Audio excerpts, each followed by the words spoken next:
people will read the emails when they're interesting, when it's something that interests them. It's still an ad, but people are interested in reading that because it's not just an ad.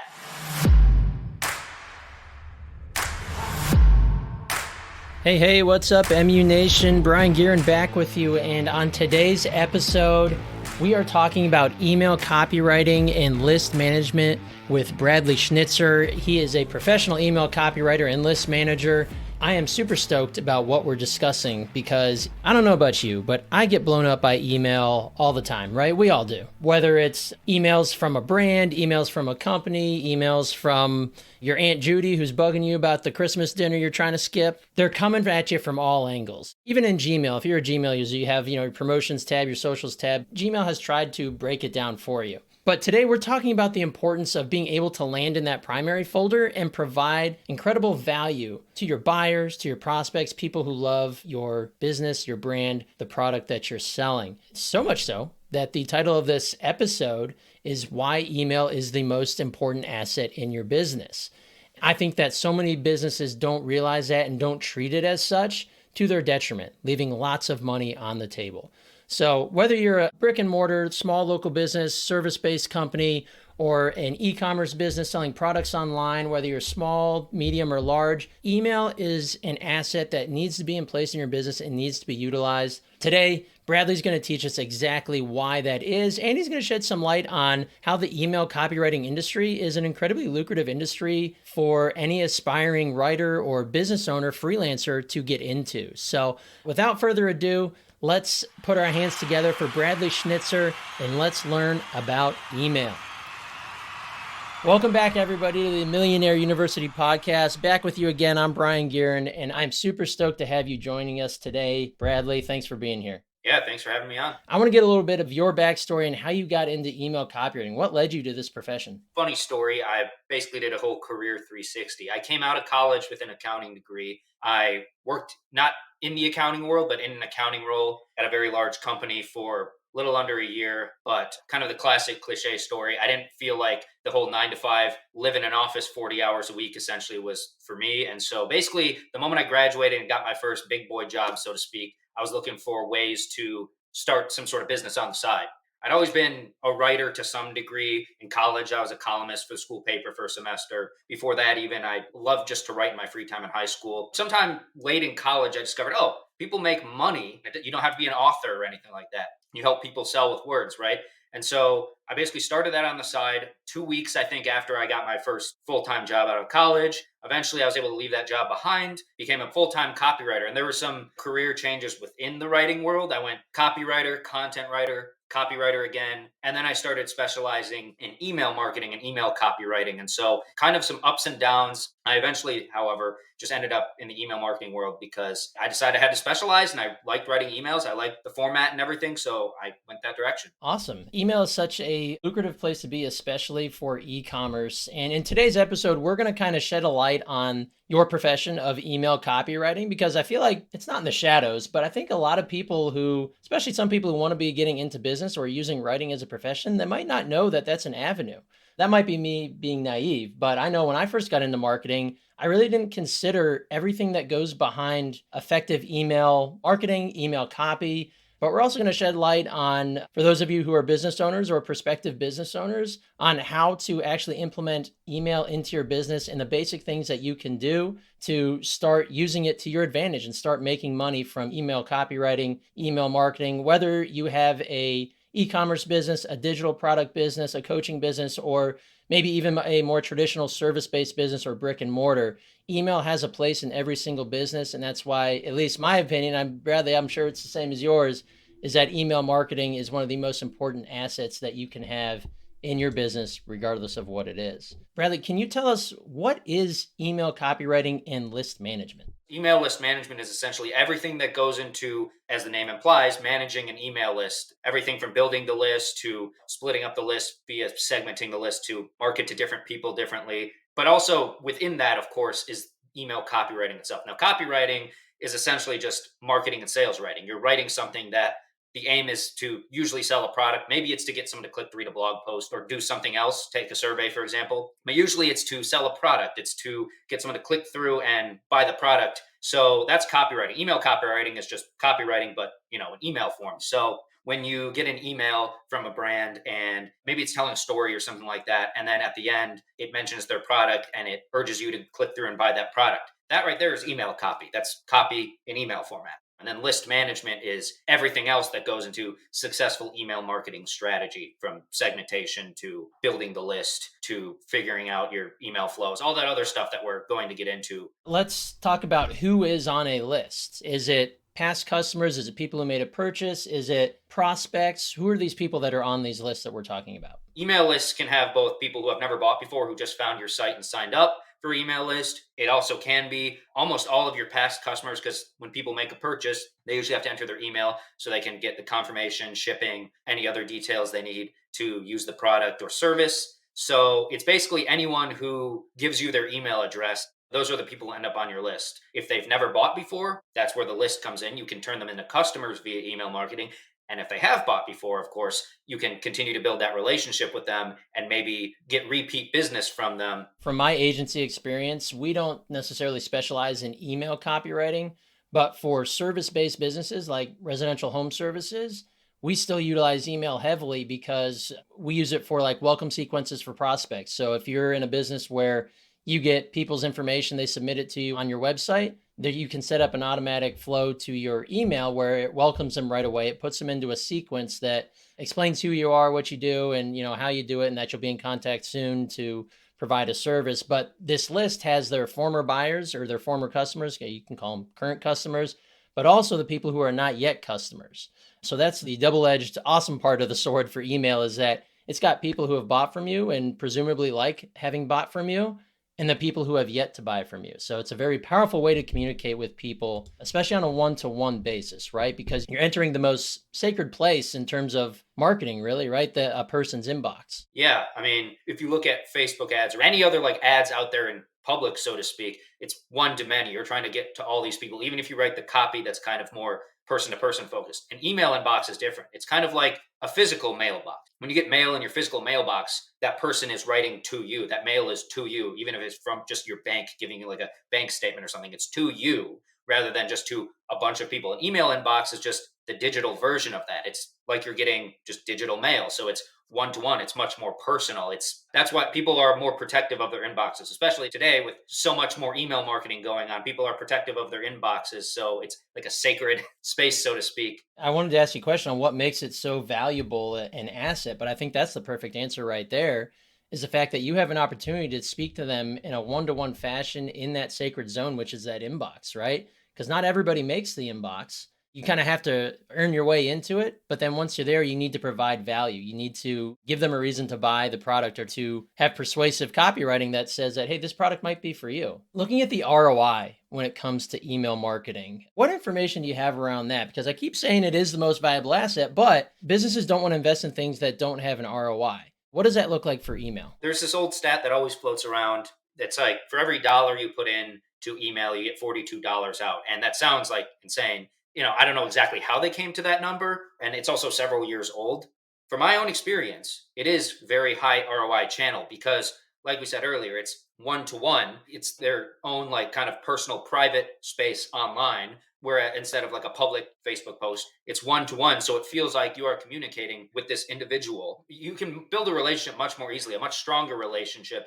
And so if you do it right, people want to buy from you. They want to hear from you. And of course, unlike physical mail, where you have to pay for the paper and the postage and all this other stuff, email, I mean, you have to pay for your email software, but the amount of emails you can send out per dollar spent on the email software, you can send so many more emails versus having to send, physical letters in the mail. So you mentioned email software. What is the software that you typically operate out of for your clients? And we'll talk about a few different pieces of software that are kind of based for different businesses, but what's the one that you use?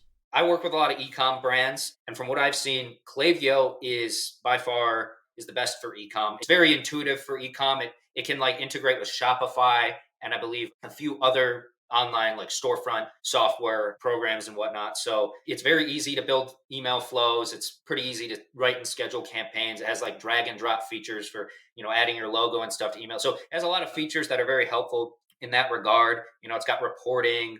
It has a nice dashboard that shows you your kind of overall efforts, your top performing emails and everything. So Klaviyo is by far one of the best for people selling physical products. The one I have the second most amount of experience with would be ConvertKit.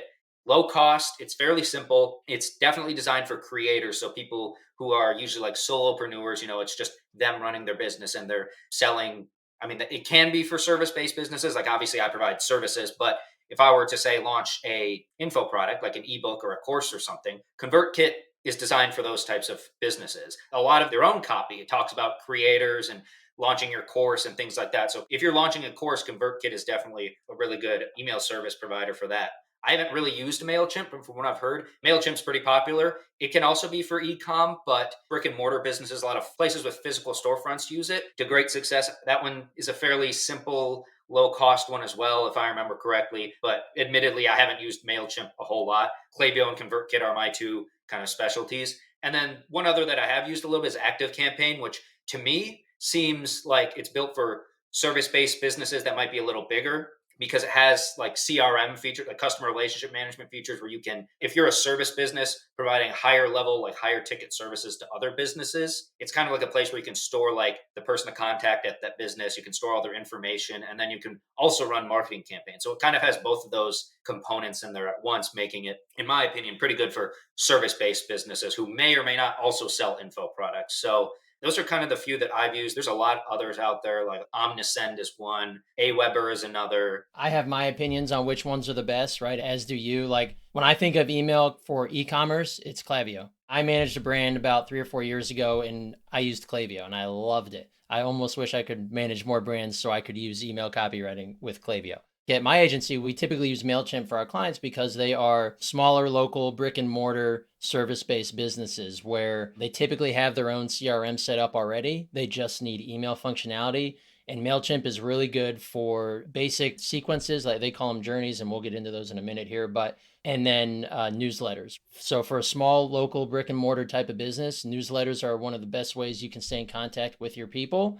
And MailChimp is perfectly fine for that. And it's inexpensive. I think it's maybe $20 a month, depending on the size of your list. We manage a list that's pushing about 6,000, and I think it's about $130 a month for them. So ConvertKit, I also use that for my own agency email list because yes, I'm a service provider, but I am kind of a creator. I have a few of my own digital courses, things of that nature, and I just want to stay in contact with my people and have the proper functionality. I love using the landing page builder on there. I think that's a big bonus to ConvertKit, and they're $29 a month. It's affordable, it's powerful, and the deliverability I found on ConvertKit is done really well. Like it works really well. ActiveCampaign, I have used that too, and I agree with you. The CRM functionality of that is good for more of these smaller or service-based businesses.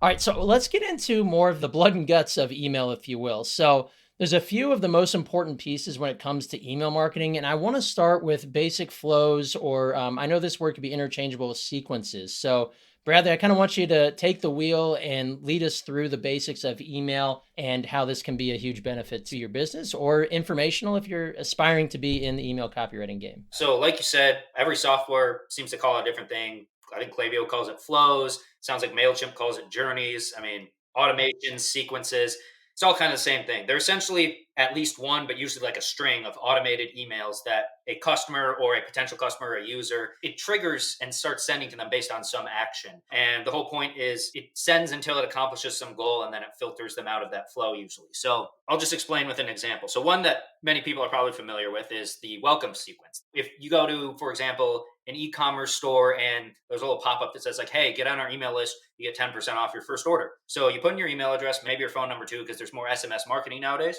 You get an email that's like, hey, thanks for signing up. Maybe it tells you one or two sentences about the brand, and it's like, here's your discount code, go use it. That right there, that's a welcome email. And for some brands, technically that could be the whole welcome sequence, but a lot of brands will expand it out. They'll use their welcome sequence to tell their origin story, highlight their best products, share testimonials, do some other storytelling from other happy customers. Either way, the point is the welcome sequence triggers when you get on the email list. And the goal of it is to kind of get them familiar with the brand, bring them into the fold, so to speak. But the ultimate goal there is to get them to make that first purchase. And once they make that first purchase, the welcome sequence usually will just filter that person out automatically. And email software does that automatically. You can like arrange triggers and filters and all that stuff behind the scenes to make sure that people are only getting the emails when it's relevant. Because once they buy, they don't really need the welcome sequence anymore. So that's an example a lot of people are probably familiar with. Another example that's even simpler than that, if you ever shopped on Amazon and you're looking around, you add something to your cart, but then maybe you aren't sure if you want to buy it or it costs a little bit of money, so you have to think about it. I don't know how much later Amazon does it, but say like 30 minutes or an hour later, you get an email from Amazon saying like, "Hey, you left this in your cart." That's an abandoned cart email. That basically triggers when you add something to your cart, but you don't finish the order. So the goal of that, of course, is to nudge you over the edge and get you to finish the purchase. And that only triggers when you add something to your cart. And those might be a few emails. Again, the goal there is to get you over the edge in buying. And once you buy, it stops sending to you. So it triggers based on adding something to the cart. And then it stops sending to you either if you never buy and then the sequence ends, or if you do buy, then it filters you out of that flow. So, and then there's one other one that is fairly common, an abandoned browse sequence, which is kind of the same thing, but instead of adding to cart, it's when you just look at a product and the company has your email because you already bought, so they have your email. You get some emails talking about the product, like, "Hey, you looked at this product, any questions?" Or it starts selling you on the benefits of the product or telling stories about it from customer testimonials. So that would trigger if you look at the product. And once you buy, it stops sending to you. Or once you make it to the end of the flow, it stops sending to you. So in short, flows, they're just an automated set of emails that triggers when you, the customer, does a certain action.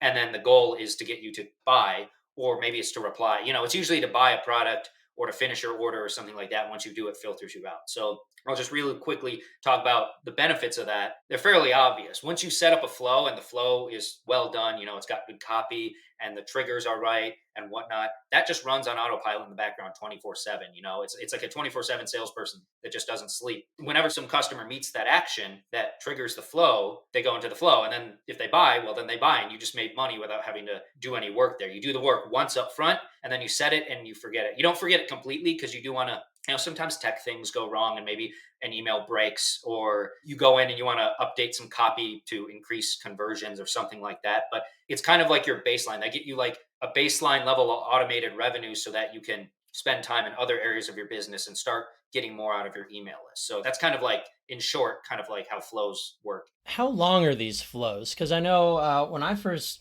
got into marketing years ago, I was starting to get familiar with flows or with sequences. Then you start realizing it when you're generally shopping as a civilian, like seeing how long some of these flows are, some of the frequency or how quickly they reach out to you. When you're handling these accounts, how long are these flows? Are they over a certain amount over for you? It can vary widely by the industry, the brand and everything like that. And also the flows themselves. So like typically like your standard abandoned checkout flow, and I think even Klaviyo has like just a templated flow that you can just generate automatically if you just need to get something there fast. But an abandoned cart, for example, might be just like 3 emails, just like reminder, second reminder, hey, one last chance to get your discount, and maybe some benefit copy in there or something like that. I've written an abandoned checkout sequence that was 6 emails long just because it was a little higher ticket of a product. It was like at least $100. So they needed some more emails probably. But some flows are like 1 to 2 emails. It's just one automated message that goes like a shipping confirmation or something like that. That could technically be called a flow. And it's just like one email or maybe 2 emails. But then something like a welcome sequence, depending on the brand, those might be at least 5 emails because welcoming them to the brand, origin story, testimonials, there's a bunch of different things you can include in there because customers might have all sorts of different reasons that they haven't bought yet. And you kind of want to address all of those. And then there's flows on the back end, like after a customer buys, there's a post-purchase sequence. That could be like 3 emails. That's just like, thanks for buying. Here's how to use your product. Hey, here's another product you could buy that, an upsell email. Here's another product you could buy that goes well with this product. Or 15 emails long spread out over a month. I've worked on both. It really varies widely. It ultimately depends on the price of the product, the goal of the email sequence, how many things you're trying to accomplish with that sequence. So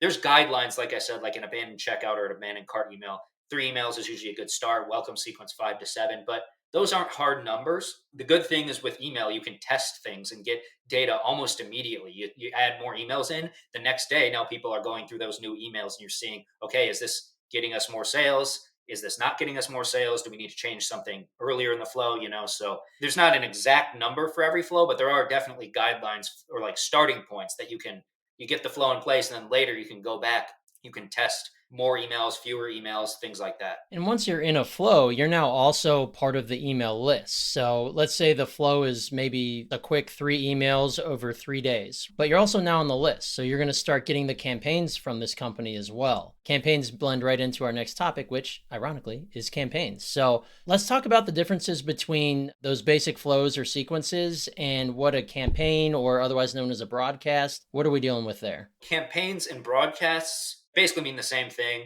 Some software might call them broadcasts, some might call them campaigns. ConvertKit calls them broadcasts. Klaviyo calls them campaigns, I believe. So they're both the same thing. What you're essentially doing is, whereas with a flow, you're writing a bunch of emails, you're building it out with a drag and drop builder in the email software, and then it just runs on autopilot, except for when you go back and you tweak and test things. A campaign or broadcast is you are writing an email manually to your list or to like a segment within your list. If you're on an email list and you're not getting any flows, but the brand is writing an email about, maybe they're sharing some tips on how to solve some problem the customer has, and then they link to their product at the bottom because the product gets them better results than just the free advice that they provide in the email. Like, I love to go to the gym, so I'll use a bodybuilding example. So maybe your audience is bodybuilders, and obviously every bodybuilder, they want to gain more muscle, right? So maybe classic example would be like 3 tips to gain more muscle or to get stronger in the gym or something like that. 1, 2, 3. And you just give them 3 little tips. And then at the end, it's like, oh, by the way, this supplement can help you get better results. And then you're selling your supplement or something like that. So that's essentially what a broadcast email is. It's just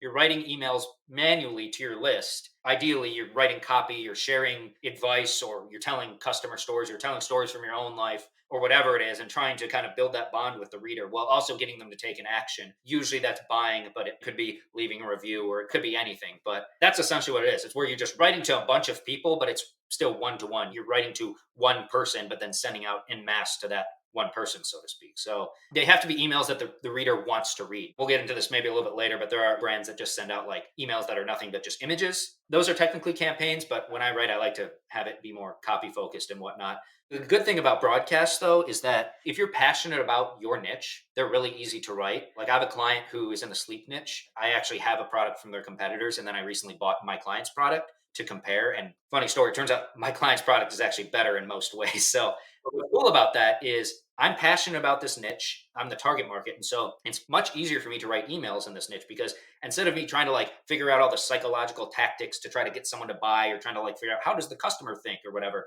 I'm kind of the customer already. So it's more like I'm sharing stuff that works for me, or I'm sharing cool things that I find interesting that I know they will find interesting because they are the same target customers I am. And then I'm simply providing my client's product as a solution to whatever problem it is, or as a way to make certain results that they're getting work better or something like that. So campaigns, it's how you get the most out. Once you have the flows running, the campaign is how you get the most out of your list. You're writing to your list, whether 2 days a week or 7 days a week. You're building a relationship with them. You're sharing cool stuff with them, and you're also selling them. You're providing offers. You're giving them a chance to buy. That's kind of what campaigns are in terms of email marketing.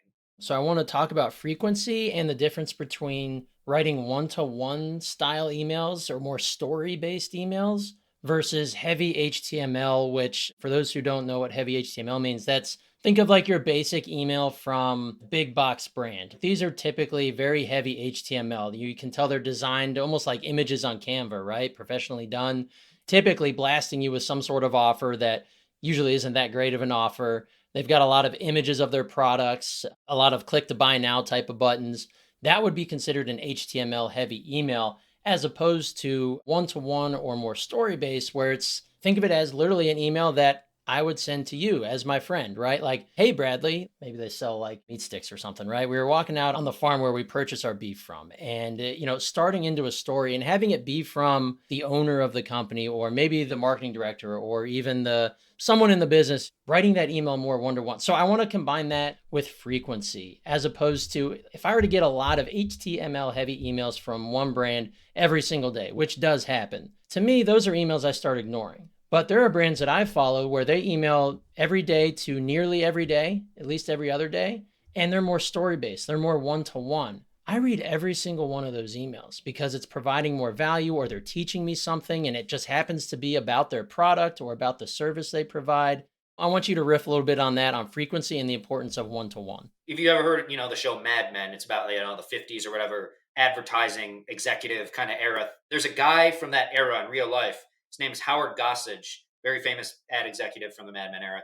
And he said something like, people don't read ads, people read what they're interested in. Sometimes that's an ad. It's applicable to basically every advertising medium. Like Brian was just talking about here, that's kind of the HTML versus the one-to-one. When people are getting just those image heavy emails, those are just kind of like billboards in their inbox. Those are just ads. People aren't necessarily interested in that. Now, maybe there's one or two people who like want to buy that t-shirt for 50% off right there because they're just hunting for that deal, but it's still just an ad. Let's go back to the sleep niche. Your audience, they're struggling to get sleep. They only get like 5 hours a night and they want to get up to like 7 or 8 hours a night so they feel great throughout the day and they're not sleep deprived and tired all the time. Well, instead of just sending, here's our product, and just images of their product, maybe it's the founder of the company writing about this cool, stress management technique that helped them calm themselves before bed. And now instead of taking 2 hours to fall asleep, which is something I used to struggle with, so I know where these people are coming from. Instead of taking 2 hours to fall asleep, they fall asleep in maybe 15 minutes. Don't you think that a sleep deprived person who spends every night staring at the ceiling for 2 hours, struggling to fall asleep,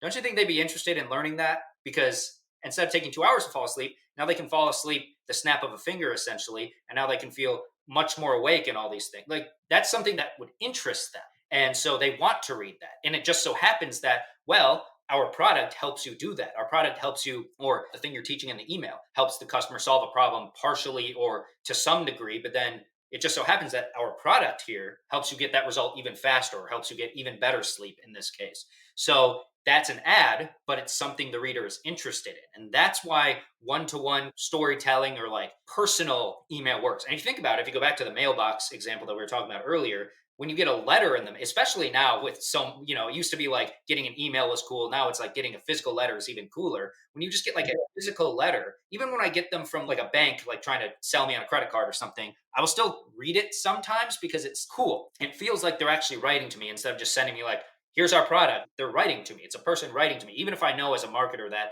it's a mass mailing, it feels like someone is writing to you rather than just like pasting a product in front of you. So that's my philosophy on one-to-one versus HTML. And I will say one other thing. That's not to say that you should do only plain text. A lot of e-com brands like to put their logo at the top, right? They'll have some brand colors in there, depending on the brand voice and personality. They'll throw in like a GIF or something like that. I've done that for clients before. I've used memes and whatnot. It makes people laugh and it's relatable and everything. But, you don't just want like your product in like flashy colors and lots of things moving in the email. Maybe your logo, maybe a picture of you, depending on how comfortable you are doing that. I've had clients before where they wanted the picture of the sales rep in there to just kind of establish that personal connection. But even then, it still establishes a personal connection. You're seeing someone's face. People will read the emails when they're interesting, when it's something that interests them. It's still an ad, but people are interested in reading that because it's not just an ad. The other thing is frequency and cadence and whatnot. So a lot of brands, if they haven't emailed at all, it's like, what if they unsubscribe? What if they hate me? What if they report me as spam? Especially if you haven't emailed at all. Well, the thing is, if you go from zero emailing to any emailing, you will get unsubscribes. I mean, you get people unsubscribing on your automated flows that are running all the time, always. So when you start emailing for the first time, you will get unsubscribes. But the thing is, if they were sitting on your list and not buying from you, if you just send them one email and they unsubscribe, they probably weren't interested anyways. It helps you in a bunch of ways because a lot of email softwares, you pay per contact, right? So if you shed a few hundred people and it drops you down to like a lower level of service, your email marketing cost might have just dropped for that month. You downgraded to a lower tier because you have fewer people you're sending to. It also improves your stats, opens, click-throughs, because all those people who aren't relevant to your brand, you just shed a few hundred people off that email. You have high unsubscribes there. But now every email you send going forward to that same group of people, there'll be more opens and more clicks, or I should say higher percentage, which helps your deliverability. It makes your stats better, which helps you get in the email inbox of the people who matter to your brand. If you're growing your brand, if you're growing your list, you have traffic coming to your site anyways, whether you got SEO, you got maybe paid traffic or social media traffic. Oh no, you lost like 400 people over a few emails, but then you have hundreds of people coming every day to your site and some percentage of them are hopping on your list. So all you're doing is you're losing some of those like irrelevant customers, and then you're getting people who do want to hear from you and maybe buy from you at least once, if not more. The next level is some people get uncomfortable with mailing daily. A lot of people in copywriting space who have their own lists, like myself, I don't always mail daily because I get really busy and sometimes my email list will fall by the wayside one day. But a lot of brands, it's scary to go from 0 to 7 days a week or 0 to 5 days a week. If you're trying to start a business or if you're running a business and you haven't emailed at all, usually what I would do is like go from 0 to just like once or twice a week, wait for those initial unsubscribes to happen, all that stuff. And then you kind of stay there for a couple weeks. And then you try, okay, let's add one more email a week. Now you're at 3 emails a week. Now look at the stats. Are lots of people unsubscribing because there's one more email? If so, go back down to 2 and keep going. You can always test and try new things, especially if you're constantly getting more traffic onto your list. Now, if you go up to 3 emails a week and you don't see a lot of spam complaints or unsubscribes or anything like that, and you see a spike in sales because you're now selling 3 times a week, there you go. Now you're making more money without anything but writing one more email a week. Do that for a few weeks, go up to 4. You can kind of go up and down as needed. That way you can kind of nail the right frequency without harming your deliverability, without harming your relationship with your list. Ultimately, you are a business, so you should not be afraid to sell or to sell through email. Unsubscribes they're always going to be part of the game. I've explained this to customers in the past where it's like, oh, hey, we had like 3 unsubscribes yesterday. And I'm like, good. Those are people that weren't going to buy from us anyway. They self-cleansed your list. It's going to be a boost in your stats because the people who matter are the ones who will remain on your list. Now, there'll always be a percentage of people who unsubscribe. There'll always be a percentage of people who remain on your list, but they're not very engaged. And then there's going to be people who are your core. They're your tribe. They're the ones who love your emails, love your product. They are the most engaging with your emails. Don't be afraid of unsubscribes because that's a good thing. Now, it can be a bad thing. Like if you're sending emails and you're getting an inordinate amount of unsubscribes, maybe your emails aren't so hot, or maybe your product sucks. Like who knows? Hopefully that's not the case for many people, but that's a great tip on the frequency because that's the number one thing I hear when I talk to people about email is like, oh, I don't we usually email once a quarter. And I'm like, well, what is that netting you? And they're going, nothing. I said, okay, well, why don't we change that? Let's do a little bit. How about let's start at once a month. Then we'll bump it up to bi-weekly. And then, based on who it is and what their business is, of course, if it's appropriate, I'll say, okay, let's try twice a week. And just like you said, just kind of follow that slow but steady and keep dripping, adding in more and just following the data. See what the people on your list, how they react. Yeah. One other thing I want to say on that real quick is if you only do it once a quarter, well, people will completely forget they're on your list and they're more likely to unsubscribe. 3 months later, they're like, why am I on this list again? Who is this? But if you build up that rapport and they're used to seeing you in their inbox, 3 times a week, your brand will always be in their head, right? So they will know who you are. They'll remember who you are. And even if they don't buy off of the first 8 emails they get, if they don't unsubscribe, that means they're probably tuned into what you're saying and they might buy off those emails. Right. And I like to use a comparison to sales. It's one of the lines of if I know that I have a product or service that can help you solve a problem that you have, I am doing you a disservice by not telling you about it and not reminding you of it if when I did tell you the time wasn't right, but it's on me to keep reminding you that I do have the solution for you. Same goes for email, regardless of what your product or service is. If you're not using email to consistently remind people that, hey, I have this product or service, typically product, that can help you solve a problem or make you feel better, or it can fill a want in your life, right? I am doing you a disservice by not consistently showing up in your inbox and telling you about it. As a business, you're selling outcomes. You're solving a problem. The customer has a problem. They have a goal. They want to solve that problem. You're selling an outcome. And those emails help reach those outcomes because they're teaching them something. You're telling a story about how someone else solved that problem. And then your products are also bringing those outcomes. People want products, but they don't really want the product. They want the solution. They want the comfort or the relief of the pain that the product provides. So the emails are part of that. The product is part of that. So yeah, if you make that mindset shift, emailing is less about, oh no, I don't want to look spammy, and more about, hey, I'm sharing things for free that help the customer. And then I'm providing them a paid option that makes that result better or faster or more complete. So you got to kind of think of email that way rather than just as ad. Exactly. And I know there's one big thing for email. Holiday promotions. Now, I want to touch on it for just a couple minutes because that is such a huge part of email marketing as a whole. But the importance of the frequency and the quality of your emails throughout the year that can result in nailing holiday promos like Black Friday or Christmas season, holiday season in general. What are your thoughts on that? Every customer, they're on various email lists, but the funny thing is, they don't hear from a lot of brands. Those brands, maybe they just don't realize the importance of email. They're afraid to email, but they only hear about those brands in about, late October to early November when early bird sales start coming out, and customers aren't used to hearing from you via email. So like I said, when you first start mailing, you will get a bunch of unsubscribes. Well, during Black Friday, Cyber Monday season, the one time where customers are usually just accepting of getting a lot of emails and SMS messages and stuff you'll get a lot of unsubscribes right then, because they're not used to seeing it. Depending on who the customer is, they might also feel like the brand just sees them as a bag of money and not a person, right? So you don't hear from the brand at all. And then November 1st happens, and then some Black Friday pre-sale stuff starts happening, or even the week of Black Friday. But if you're emailing all year, you already have this dedicated base of people who like to hear from you. They're used to hearing from you. They want to get your emails. And now they're even more fine with getting Black Friday, Cyber Monday emails, but they're also like, they're used to it. And so when Black Friday happens, you can create more excitement. You can make Black Friday more just a, hey, we're knocking 50% off all our products or whatever it is. You can get a lot more like advanced with Black Friday. You can do all sorts of cool stuff. You won't get like a ton of unsubscribes because not only are customers used to getting emails on Black Friday, but they're used to getting emails from you. They'll unsubscribe from a lot of the brands that they never hear from. But if you're emailing throughout the year, it kind of, brands are used to getting emails. And so you can do a lot on Black Friday, and it'll make your Black Friday results even better because people love to hear from you.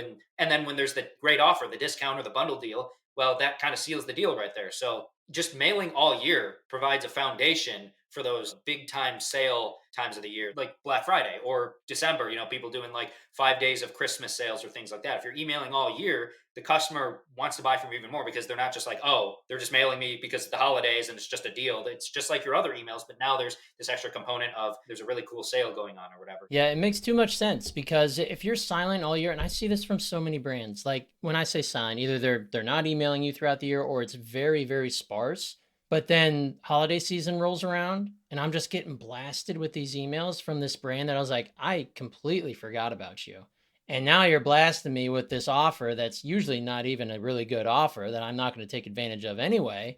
I just sit here and as a marketer, I have more of a window into it, but it just shows the importance of how brands cannot neglect email as this asset in their business because there's way too much money to be made. They leave so much money on the table that it's honestly shocking. Yeah. And one last thing I'll say about the holiday promos is that, like you said, a lot of brands just start blasting you out of nowhere with there's not anything to the deals or the discounts. It's just who can give the biggest discount, right? But if you're building that relationship with your list, then you can kind of turn Black Friday, Cyber Monday, you can almost turn it into like an event where you can launch a new product and give first mover discount. The first people to buy it get some discount. Every purchase you make, they get an entry into a contest. You have this relationship with your list. So it's less of a, hey, we have a discount, and more of you're building this experience. The customer feels like they're involved in something and they want to buy from you more. And it's like, it stands out. You can even get away with like your deals aren't as good as the competition, but you still make more sales because the customers are like participating in this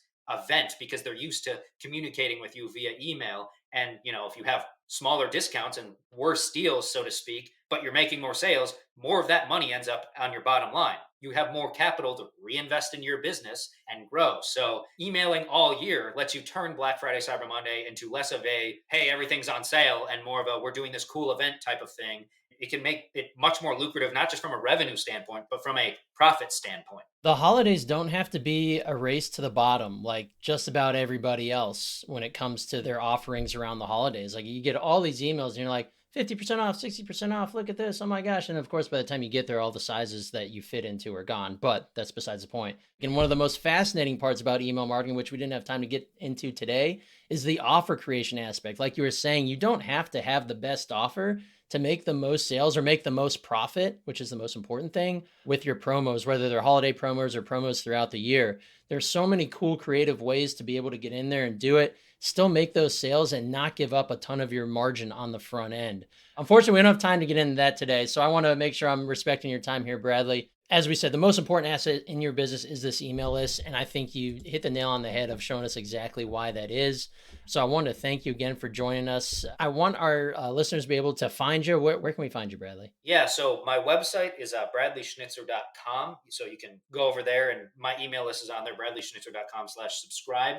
Currently working on an ebook that goes over basically all the email flows that your business should have. When that's ready, I'm going to try to launch that to my list. For now, if you go over and subscribe to my email list, you get my 4 email mini course that also doubles as my welcome sequence, fun fact. And that just goes over like little holes in your business, like leaking revenue you want to plug as soon as possible. You can also follow me on LinkedIn. I post on there a few times a week, ideally daily, but a few times a week. Yeah, that's where you can find me. Well, Bradley, you knocked it out of the park today. We learned a ton about email copywriting, email list management, and the gig in general. So appreciate you being with us. Your time has been well received here at MU. So Thank you again. We'll catch you next time. Alrighty, take a bow, Bradley, dropping some incredible golden information nuggets for us, enlightening us to the industry of email copywriting and list management. Bradley nailed it on the head that email is one of the most important assets in your business, if not the most important asset, regardless of what your business does, because of the power of being able to meet people where they are in that one sacred spot in the digital landscape that we have, which is our inbox. If you're able to relate to people and build that know, like, and trust and continue to bring people back to your service or product via email, you have a tool in your tool belt that so many other businesses don't have or don't realize that they should have. You have an unfair advantage when you're able to construct emails that are many times one-to-one relating. They're selling with stories and they're providing value, giving the people that will buy your product or service a great reason to do so and to continue doing so in the future to build that lifetime value. I want to thank Bradley again. This is some incredible information around email. There's so much more that goes into this industry. I wanted to share with you the basics today, and I think we knocked it out of the park. So thank you all for listening with us today. We're going to catch you on our next episode. We can't wait to have you back.